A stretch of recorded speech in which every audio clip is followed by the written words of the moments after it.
Kakak setoto ingsun kang bakal masakan apa ning kira iki monggo kula senengake kenyataan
Lalu boleh bocah menggong orang lari kue penamping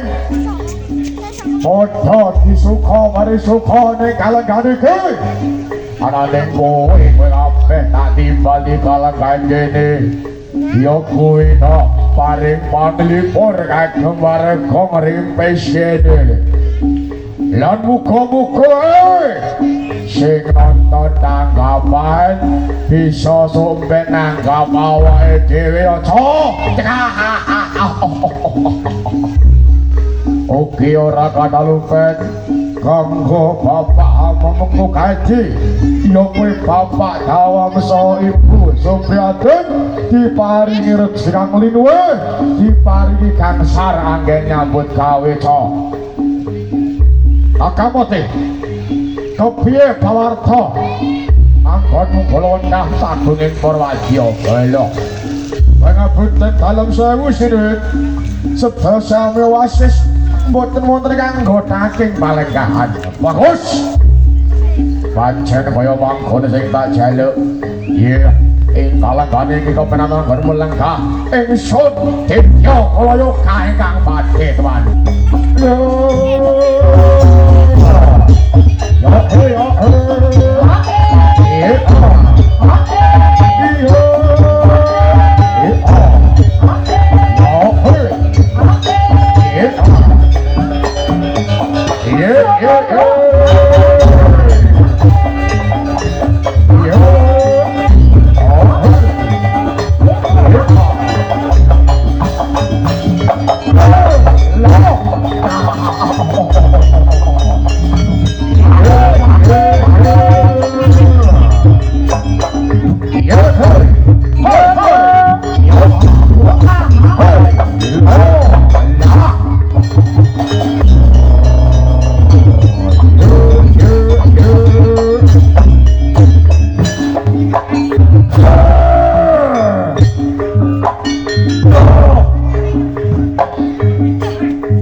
pendek tambah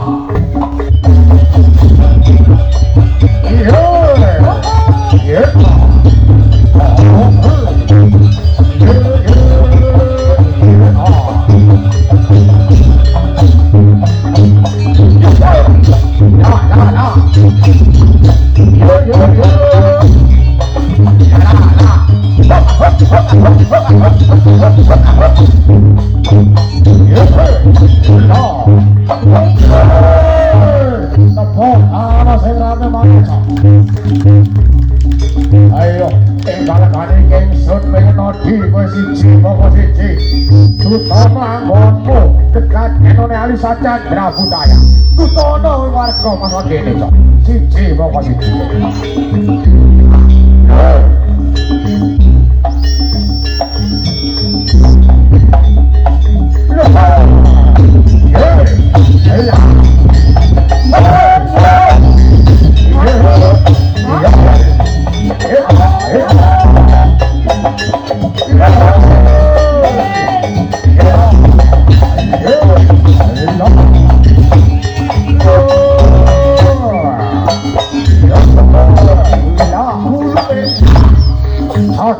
cocok kanthi sejire maju ae tutono kanthi kamuning warga masyarakat desa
Aris Chandra